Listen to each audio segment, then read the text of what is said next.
오늘은 우리는 나으냐? 결코 아니라 라는 말씀의 제목을 가지고 함께 은혜를 나눌까 합니다. 우리 정주환 목사님은 항상 세련돼 가지고 제가 맨날 따라 하거든요.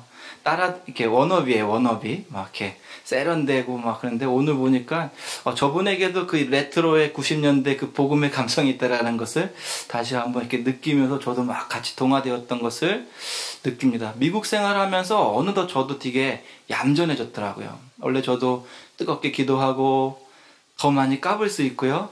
더 많이 뜨겁게 주님 안에서 뜀뛰면서 찬양할 수가 있는데 이민 생활하다 보니까 그리고 또 이제는 교회의 어떤 부교역자로 사역을 하다 보니까 또 이 교회의 분위기에 맞추다 보니까 저도 많이 좀 이렇게 얌전해진 것 같아요. 근데 오늘 또 이렇게 예배하는 것도 뜨겁고 좋고 참 아름다운 것 같아서 우리 하나님은 다양하신 하나님이기 때문에 우리가 다양한 모습으로 하나님을 찬양할 수 있고 예배할 수 있는 줄 믿습니다. 예수님을 믿어보려고 왔다가 성도들의 이중적이고 위선적인 믿음의 삶에 실망하여 믿음을 포기하려는 한 사람이 있다고 한다면 여러분들은 어떻게 권면하시겠습니까? 혹은 믿음의 거인들을 만날 때 상대적으로 내 믿음이 초라하게 느껴지고 더 나아가 내 믿음이 진짜일까 의심되는 사람들이 여러분에게 신앙의 상담을 고민해 온다고 할 때 여러분들은 어떻게 상담해 주시겠습니까? 보통 이런 신앙의 갈등은 이제 막 신앙생활을 하게 된 분들께 자주 생기는 어려움입니다. 교회에 대하여 그리고 믿음에 대하여 바른 이해와 정의가 아직 정립되어 있지 않기 때문에 자연스럽게 만나는 갈등들이라고 할 수가 있겠습니다. 교회에 대한 잘못된 환상들이 있는데요. 교회란 에클레시아, 곧 세상으로부터 부르심을 받은 사람들을 의미합니다. 참 신기한 일이기도 한데요. 교회 밖 사람들도 교회는 거룩하다고 생각할까요? 거룩하지 않다고 할까요? 이건 조금 의견이 나눠질 수가 있는데 다른 질문을 한다면 하나님이 거룩하다고 생각할까요? 거룩하지 않다라고 생각할까요? 거룩하다고 생각해요. 하나님을 안 믿는데도 하나님은 거룩하십니까? 그러면 하나님이요? 거룩하죠. 뿐만 아니라 하나님이 계시는 교회도 거룩할 거라고 막연한 기대를 갖고 있어요. 그리고 그들은 그 거룩한 교회 안에 성도들의 무리라고 하는 그 성도들도 거룩해야 한다라고 그렇게 기대를 갖고 있습니다. 우리는 그러한 기대를 받고 살아가는 사람들입니다. 예수 그리스도의 보혈의 피, 곧 우리를 속량해 주신 그분의 희생으로 구별된 교회는 거룩합니다. 할렐루야. 교회의 본질적 의미를 건물이 아닌 예수 그리스도를 주로 고백하는 사람들의 모임이라고 할 때 우리 예수 소망교회는 모두 거룩합니다. 믿으십니까? 아멘. 그러나 그 거룩함의 능력은 말 그대로 어떠한 죄도 짓지 않고 순백의 도화지와 같은 삶을 살아낸 우리의 삶에 있는 것이 아님을 우리는 기억해야 돼요. 우리의 거룩함의 능력은 우리의 죄값을 대속해 주신 예수 그리스도의 거룩해 하시는 능력에 있음을 우리는 잊지 말아야 할 것입니다. 예수를 믿는다고 해가지고 죄의 본성을 갖고 있는 우리의 삶이 마치 하나님과 같이 그 어떤 죄의 영향도 받지 않는 그런 흠이 없는 거룩한 상대로 확 바뀌는 것이 아니라는 소리입니다. 다 같이 로마서 7장 21절에서 24절의 말씀을 읽어볼까요? 시작. 그러므로 내가 한 법을 깨달았노니 곧 선을 행하기 원하는 나에게 악이 함께 있는 것이로다. 내 속사람으로는 하나님의 법을 즐거워하되 내 지체 속에서 한 다른 법이 내 마음의 법과 싸워 내 지체 속에 있는 죄의 법으로 나를 사로잡는 것을 보는도다. 오호라, 나는 곤고한 사람이로다. 이 사망의 몸에서 누가 나를 건져내랴. 이러한 까닭에 이러한 사도 바울의 고백처럼 이러한 이유가 있기 때문에 우리는 종종 교회 안에서 거룩하고 흠없기 원하는 교회 공동체 안에서 특별히 평소에 존경해왔던 믿음의 선배들의 모습 속에서 여전히 살아 꿈틀거리는 육체의 소욕과 욕망이 발견되어질 때 우리는 당황하고 실망하며 놀라게 됩니다. 그렇다면 교회가 세상과 전혀 다를 바가 없을까요? 그러면은 여전히 남아있으면 교회랑 세상이랑 다를 바가 없는 거네라고 생각할 수 있겠지만, 다를 바가 없을까요? 아니요, 그렇지 않습니다. 분명 다른 바가 있습니다. 그리고 우리가 예수를 믿음으로 우리 안에 분명한 변화가 일어납니다. 그것은 바로 우리 안에 우리의 삶을 이끌어가는 새로운 엔진이 생겨난다는 것입니다. 옛사람의 엔진은 내 육체의 욕망과 악한 생각들을 연료로 내 삶을 이끌어가는 엔진이었습니다. 그 엔진이 이끌어가는 우리의 인생의 목적지는 언제나 하나님과 멀리 떨어진 곳, 하나님의 생각과 일치하지 않는 곳, 하나님의 뜻을 거세게 저항하는 그러한 곳이었습니다. 그러나 예수 그리스도와 연합된 우리에게 새롭게 장착된 그러한 엔진은 하나님의 말씀과 은혜를 연료로 하여 우리의 삶을 이끌어갑니다. 이 엔진은 우리의 삶이 악하고 죄된 욕망의 늪에 빠지지 않도록 날마다 안전한 길을 우리에게 제시해주고 우리의 삶을 이끌어가는 엔진입니다. 이 엔진은 우리의 삶을 하나님의 선하신 뜻과 예수 그리스도의 사랑으로 이끌어 갑니다. 이 엔진이 무엇일까요?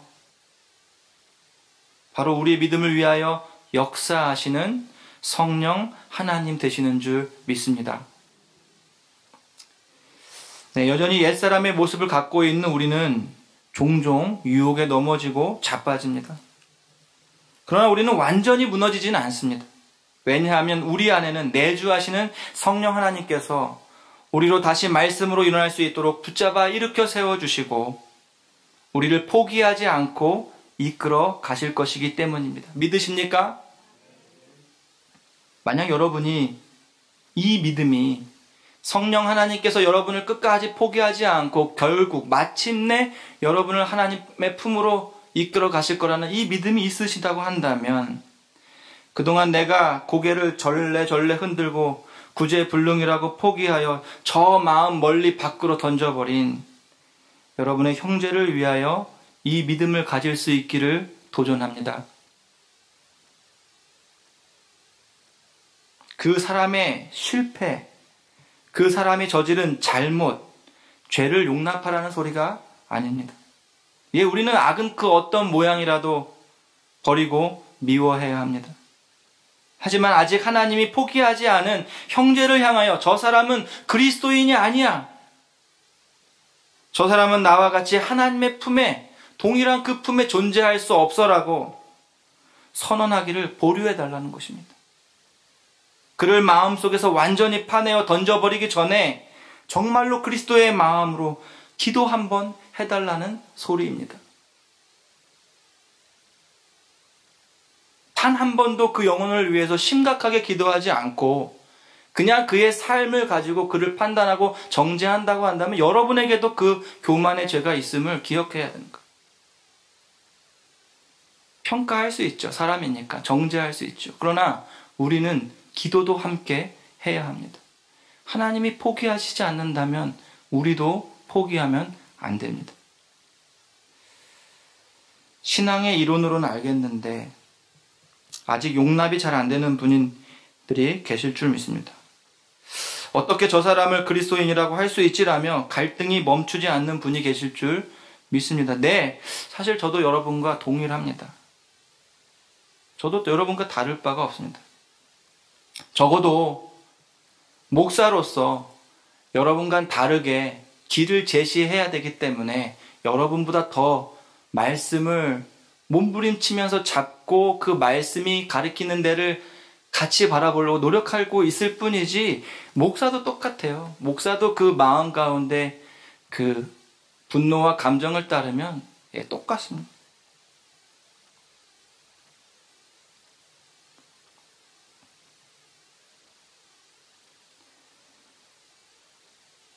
당연히 차오르는 분노는 어쩔 수 없다고 하지만 그 정죄와 분노가 여과 없이 우리의 생각을 지배하게 두면 안 될 것입니다. 우리는 몸부림쳐야 합니다. 실패하더라도 우리는 몸부림쳐야 합니다. 누군가의 잘못을 회고하고 복귀하면 복귀할수록 바둑에서 다 끝난 다음에 그 바둑 든 것을 다시 이렇게 되돌리는 것을 복귀라고 하죠.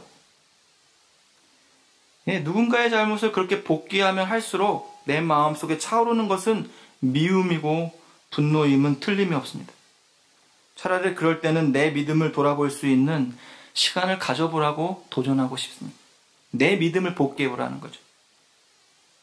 내 믿음의 출발점을 되짚으며 돌아가 보시는 것을 권면합니다. 당신은 사랑받기 위해 태어난 사람이라는 노래가 당연하게 들리는 지금 말고요. 믿음 좋은 지금 여러분의 모습을 복귀하라는 뜻이 아니고요. 그리스도를 주로 고백하기 전에 나, 하나님의 말씀이 은혜로 깨달아지기 전에 나, 성령 하나님께서 나를 그리스도께 불러주시기 전에 나, 똑같이 죄된 욕망을 쫓아 살았던 나, 죄의 비참한 상태에서 불안과 공포를 느끼며 살았던 나의 모습을 기억하십시오. 만약 여러분 가운데 이상한데요? 제가 교회에 대해 긍정적인 마음을 갖고 있지만 내가 죄인이고 내가 죄된 욕망을 쫓고 내가 비참한 상태에 있었다라는 목사님의 진술에는 제가 결코 동의할 수가 없는데요? 라고 생각하는 분이 계실 줄 믿습니다. 제가 보기에는 없지만 있을 수도 있겠죠. 만약 그러하시다면 여러분은 감사하게도 남들보다 강력한 성령 하나님의 일반적 부르심을 받고 있지만 아직 복음을 온전히 소개받거나 알지 못하는 상태라고 할 수 있겠습니다. 아마 그렇다고 하면 이 또한 은혜입니다. 왜냐하면 바로 지금 제가 여러분에게 복음의 필요성과 구원에 이르게 하는 믿음의 첫 출발점을 설명할 것이기 때문입니다. 만약 여러분이 하실 수 있다면 마음속으로 이렇게 기도하십시오. 성령 하나님, 나에게 듣고 깨달을 수 있는 은혜를 허락해 주세요. 내 안에 역사하시어서 나로 예수를 나의 진정한 구주로 고백할 수 있도록 은혜를 베풀어 주시옵소서라고 마음속으로 기도하시기를 소원합니다. 분명 전도라는 단어에는요, 교회가 부정할 수 없는 가치와 사명이 담겨져 있습니다. 그럼에도 불구하고 왠지 전도라는 단어가 구시대적이고 부담스럽게 느껴집니다. 왜 그럴까 고민해 보니까요, 우리는 전도하면 가장 먼저 떠오르는 장면이 있습니다. 이미지가 있죠. 여러분 어떠한 이미지가 떠오르세요? 누구를 시켜야지 제 마음이랑 똑같은 말씀을 하실까? 최태준 장로님, 전도하면 어떠한 이미지가 그려지나요? 하나, 둘, 셋. 네? 짠? 짠? 서운해요. 자, 제가 믿고 있는 김세익 장로님, 전도하면 어떤 이미지가 떠오르시죠? 하나, 둘, 셋. 시니컬하게? 네? 노방전도? 예. 저도 비슷해요. 전도하면, 우리가 요즘에 전도하면, 광장에서 예수천당! 불신지옥! 이렇게 하고, 예수 안 믿으면 지옥 갑니다! 이런 외치는 선포가식의 전도, 이런 것들이 생각이 나죠. 목소리가 예쁘면 좋은데 마르고 신 목소리로 예수 천당 불신지옥 이러면 이렇게 그냥 극성져 보이고 그냥 이렇게 그 전도의 모습이 보기 좋게 느껴지지가 않아요. 나도 똑같이 예수를 믿는 사람이지만 그들의 외침이 너무 무례하게 느껴집니다. 지옥 간다라는 자극적인 내용도 그러했지만 꼭 공공장소에서 저렇게 듣기 힘든 이렇게 메가폰을 가지고 소음을 내면서 전도를 해야 하나? 조금 더 세련되고 예의 있게 전도를 할 수 없나라는 생각이 들었기 때문인 것 같아요. 우리 이미지 속에. 많은 교회들이 그러한 생각에 동의를 해서기 때문일까요? 요즘에는 밖에서 그렇게 외치며 전도하는 그런 전도자들을 만나보기가 쉽지가 않습니다. 아울러 체계적으로 복음을 제시하며 전도를 하는 교회도 많이 없습니다. 그러한 전도를 훈련하는 교회가 점점 줄어들고 있어요. 효과적이지 않다라는 이유도 있겠지만 그런 무례해 보이는 선포적인 전도보다는 관계 안에서 예의 있고 상대방의 기분을 언짢게 하지 않는 전도의 방법을 선호하게 되었습니다. 어느 순간부터. 그래서 믿는 연예인들을 초청하여서 성공한 어떤 간증의 이야기를 들려주기도 하고요. 태신자를 삼은 그 사람을 위해서 무조건적인 헌신을 잘 보이려고 잘 도와줘요.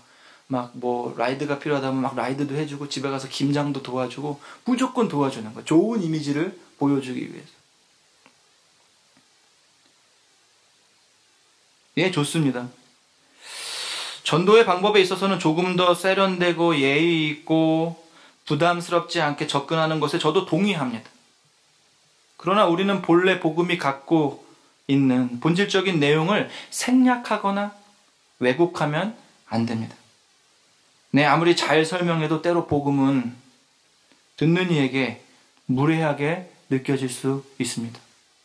왜냐하면 복음은 반드시 하나님을 떠난 우리 모두가 죄인이며 우리 스스로는 우리 죄값을 해결할 수 없는, 그래서 죽을 수밖에 없는 비참한 상태에 놓여 있음을 복음의 출발점 혹은 믿음의 출발점에 두어야 하기 때문입니다. 이 비참함이 없으면 우리가 꼭 구원을 받을 이유도 없고요. 이 비참함을 인정하지 않는다면 우리가 그렇게 전도를 해야 할 이유가 없는 것이죠. 성경이 가르치는 죄의 기준은 인간이 생각하는 죄의 기준을 훨씬 넘어섭니다. 사람들이 생각하는 선과 악의 기본적인 기준은 남에게 피해를 주느냐 안 주느냐 거기에 있습니다. 그래서 적어도 남의 눈에서 눈물을 흘리게 하지 않은 인생이라면 그 정도는 뭐 잘 살았네 라고 평가해 주기도 하고요. 혹은 다른 사람에게 어떤 도움을 주는 그러한 삶을 사면 호인이다, 위인이다 이렇게 칭찬해 주며 치켜 세워주기도 합니다. 그러나 성경이 말하는 죄란 다릅니다. 성경은 하나님의 뜻에서 멀어지는 것을 죄라고 가르칩니다. 교회밥 좀 드신 분 들어보세요. 교회밥 좀 많이 드신 분, 좀 저속한 표현이네요. 예. 교회밥을 좀 드신 분은 죄라는 그 용어에 대해서 좀 고급 용어를 알고 있죠. 죄가 원어로 뭐죠? 죄가 뭐죠? 그러면 딱 나오는 단어가 있는데, 예? sin? 이건 너무 미국적이고요. 예. 장로님?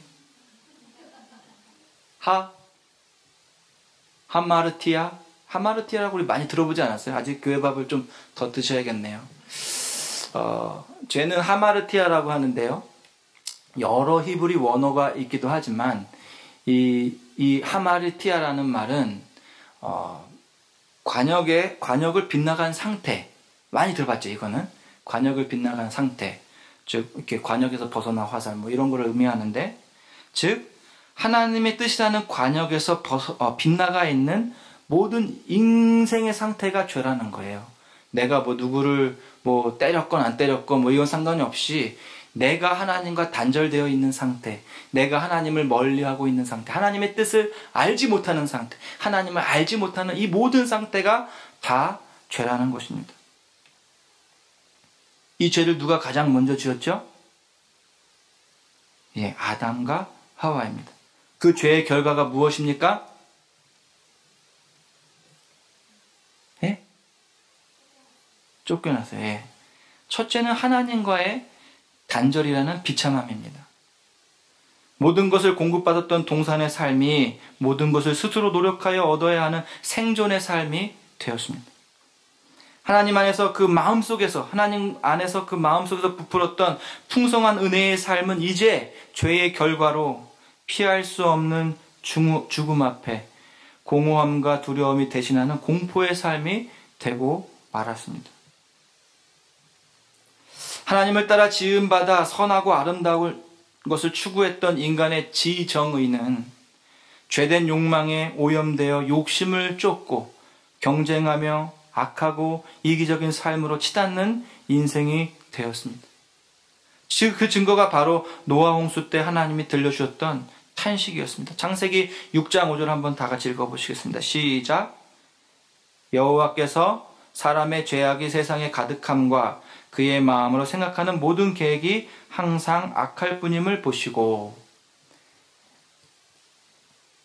여러분이 이제 원죄와 자범죄라는 용어도 좀 많이 들어보셨죠? 오리지널 신이라는 게 있고요. 액츄얼 신 혹은 willful sin이라고 해가지고 원죄와 자범죄가 있어요. 신학적인 용어입니다. 원죄는 아담의 범죄 이후 그의 후손으로 살아가는 인류 안에 이어지는 거부할 수 없는 죄성을 의미합니다. 잘라내고 잘라내도 우리의 마음속에서 계속 싹을 틔우는 죄의 뿌리와 같은 것입니다. 이 죄의 본질에서 자범죄가 생겨납니다. 원죄로부터 자라난 줄기와 잎이 우리의 생각과 말과 행동을 지배합니다. 이 죄의 특징은 죽음이며 파괴입니다. 아담이 최초의 죄가 하나님과 그의 관계를 파괴하고 내 살 중에 살이요 뼈 중에 뼈라고 고백했던 너와 나는 하나라고 고백했던 그 사랑스러웠던 아담과 하와의 관계가 파괴되는 것을 볼 수가 있습니다. 뿐만 아니라 인간과 자연의 관계도 파괴되는 것을 볼 수가 있습니다. 이제는 정복해야 되는 거죠.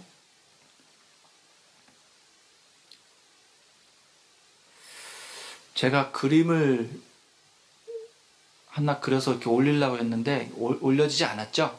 올려졌네요. 원래는 컴퓨터로 멋있게 그리려고 했는데 시간이 없어가지고 매직으로 레트로하게 이렇게 그렸어요. 이게 여러분 자유의지 하면 어떠한 이미지가 떠올까요? 자유의지? 저는 이런 이미지가 떠올라요. 이렇게 완전히 분석형 김세익 장로님은 이게 중앙에 안 맞아갖고 저 그림에 안 맞게 느껴질 수 있지만 이거 완전한 중심에 이렇게 지렛대를 가지고 완전한 평행을 이루고 있는 시소라고 여러분 보시면 돼요. 저울이라고 보시면 돼요. 그래서 지금은 이 중심에 있는 내가 하나님에게도 갈 수 있어요. 내 자유의지로. 그냥 내가 하나님을 원하면 하나님께도 갈 수 있고 또 내 뜻, 내가 원하는 바로 가고 싶으면 갈 수도 있는 이 완전한 상태. 요게 저는 자유의지라고 생각해요. 아담과 하와에게 하나님께서 허락해 주신 자유의지가 저런 모습인 거예요. 근데 죄를 짓고 난 후 죄의 지배를 받는 삶의 모습은 어떤 것 같으냐면 잘 그렸다. 이게 어떤 그림이냐면요. 조금 이 지렛대가 높아지긴 했는데요. 일단은 지렛대가 부러졌고요. 저기 보면 끝에 보면 잘 보실지 모르겠지만 죄와 사망이라는 그 사슬이 묶여 있는 걸 볼 수가 있어요. 죄 쪽으로. 그래서 이렇게 기울어져 있는 거예요. 그러니까는 슬리퍼리 슬롭이에요. 그러니까는 미끄러질 수밖에 없는 이러한 각도를 갖고 있는 아주 미끄러운 경사를 갖고 있는 이러한 상태 속에 서 있는 상태가 우리가 죄를 짓고 원죄를 갖고 있는 상태라고 볼 수가 있어요.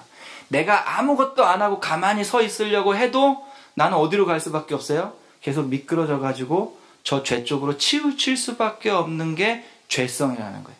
죄의 유혹이라는 거예요. 내가 아무리 그냥 이렇게 똑바로 하나님께 가려고 해도 계속해서 이 기울어진 경사 때문에, 미끄러운 경사 때문에 우리는 자꾸 죄로 치우치고 오히려 나갈 수 없고, 보면 또 하나님 앞에 나가야 되는데 그 앞에 그 길은 부러져 있죠. 누가 그랬을까요?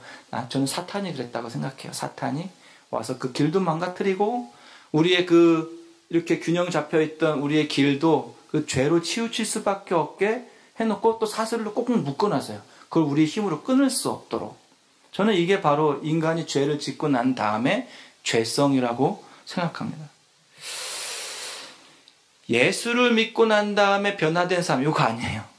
이건 제가 그림을 못 그렸어요. 시간이 없어서. 이건 아닙니다. 이건 아닙니다. 이건 아니고요. 이건 나중에 보여주세요. 제발. 네.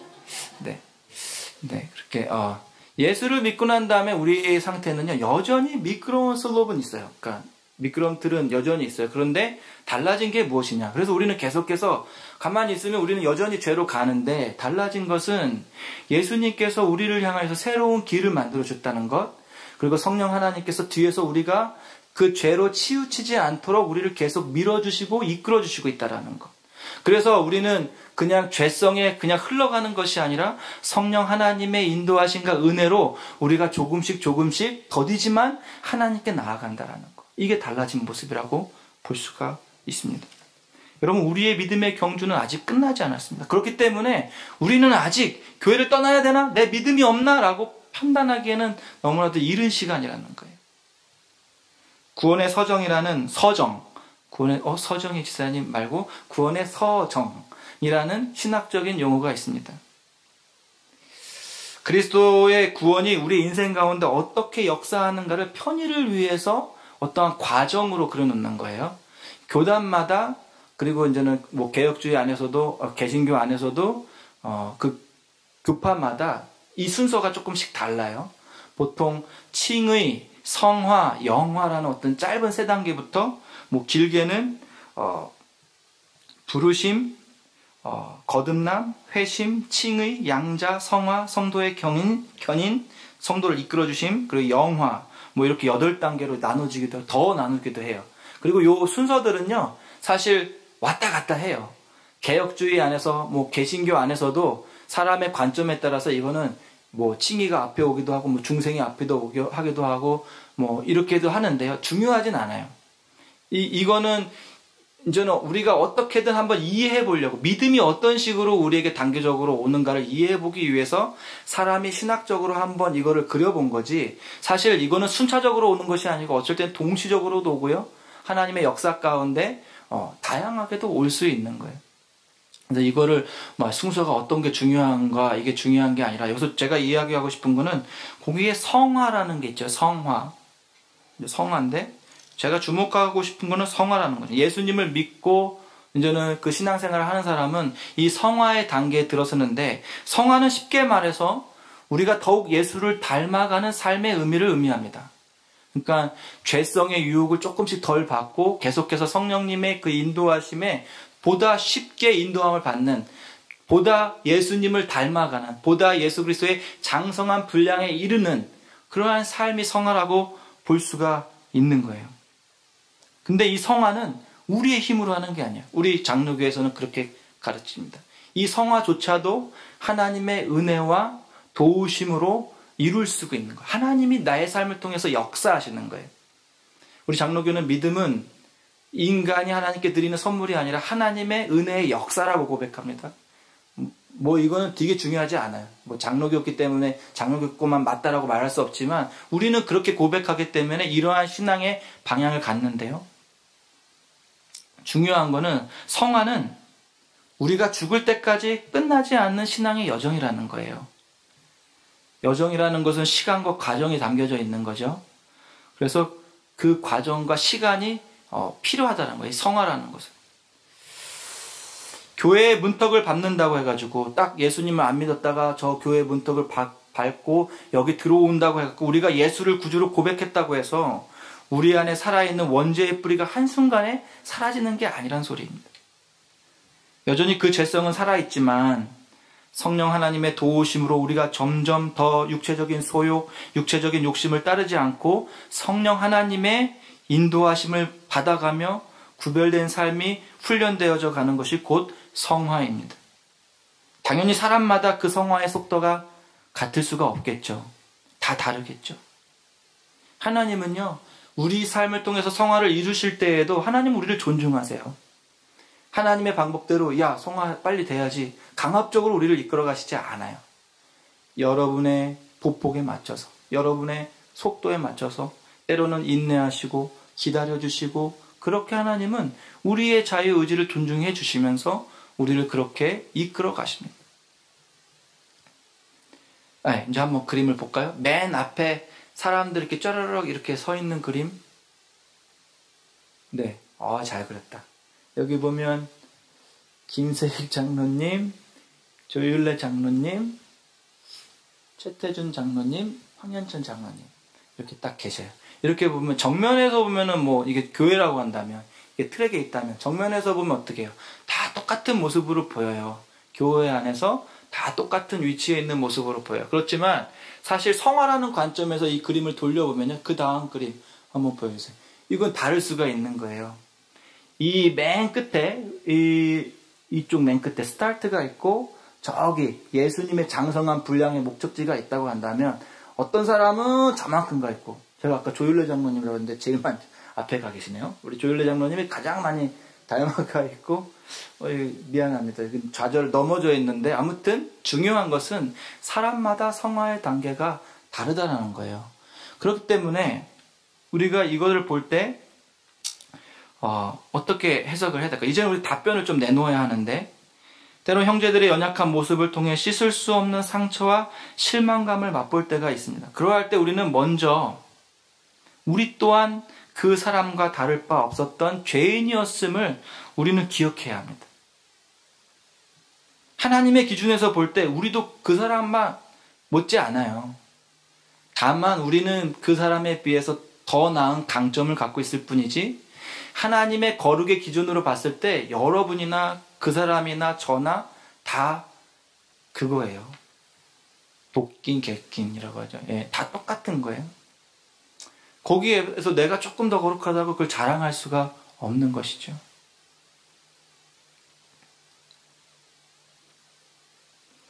우리가 이 거룩한 교회에 들어올 수 있었던 것은 여러분이 남들보다 더 깨끗한 믿음을 갖고 있었기 때문이 아닙니다.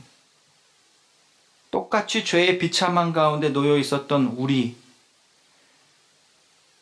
우리의 그 어떤 힘으로도 죄와 사망의 문제를 해결할 수 없어 두려움과 공포에 떨고 있었던 어떠한 철학과 지식으로도 온전히 하나님을 알 수 없고 찾을 수 없었던 우리를 향하여 주권적인 은혜로 찾아와 주시고 우리를 여기까지 이끌어 주신 하나님의 인내와 사랑이 있었기 때문에 오늘 우리가 이렇게 믿음을 고백할 수 있는 줄 믿습니다. 그러므로 우리는 뒤처진 형제를 향하여 당신은 왜 여전히 거기에 머물러 있습니까? 라고 비난하는 것이 아니라 기도로서 우리의 형제, 자매를 격려하며 때로는 기다려주고 때로는 이끌어주며 함께 걸어갈 수 있는 저와 여러분이 될 수 있기를 소원합니다. 아울러 그리스도를 향한 여러분의 걸음이 작다고, 그것을 보잘것없다고 이야기하지 마시기 바랍니다. 왜냐하면 여러분의 걸음은 여러분의 의지만으로 만들어내는 것이 아니라 여러분의 믿음을 이끄시는 성령 하나님께서 여러분과 함께 만들어 가시는 신앙의 발걸음이기 때문입니다. 앞서 걸어가신 주님을 따라 낙심하지 않고 끝까지 믿음의 길을 걸어갈 수 있는 저와 여러분이 될 수 있기를 소원합니다. 기도하시겠습니다.